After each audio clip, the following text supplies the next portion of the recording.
je voudrais demander à nos collègues du Togo si en fait le président Faure Eyadema veut transformer le Togo en royaume. Parce que son père était président du Togo. Son père, que Dieu ait pitié de son âme, meurt. C'est son fils qui devient président. Le fils qui devient président, il ne veut pas quitter la tête du Togo. Je le dis parce que ce que je souhaite pour mon peuple, le Sénégal, c'est ce que je souhaite pour le peuple togolais. Si le président Macky Sall avait fait la même chose que Faure Eyadema, mais on se serait battu, on se serait entretué, mais on ne l'aurait pas accepté. Moi, en tout cas, je ne l'aurais pas accepté. Les Togolais veulent manifester le 11, le 12 et le 13 avril, il interdit. Depuis des mois, depuis des années, Faure Eyadema interdit les manifestations. Il se prend pour qui?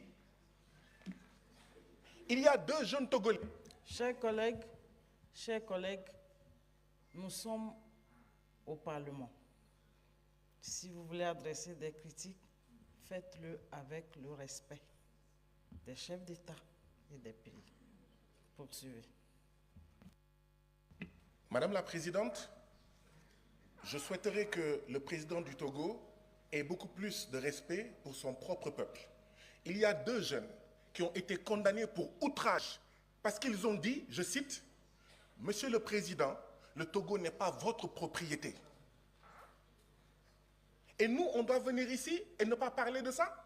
Si je n'en parle pas, ça veut dire que je souhaite la même chose pour le Togo. Je souhaite la même chose pour la Guinée ou pour le Cap-Vert. Madame la Présidente,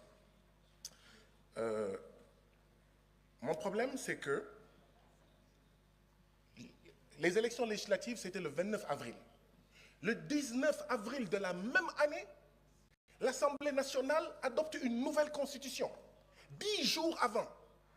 Mais il y a un problème. Si on l'avait fait au Sénégal, je n'allais pas en fait accepter cela. Ça, c'est une démocratie néocoloniale, comme au Sénégal. Hein.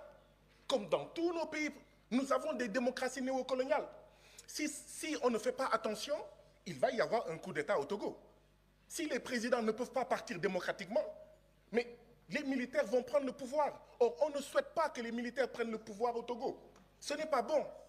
Il faut laisser les populations, d'accord, manifester leur point de vue, manifester, faire des manifestations, etc. Votre temps est écoulé. Je suis désolée pour vous. Votre temps est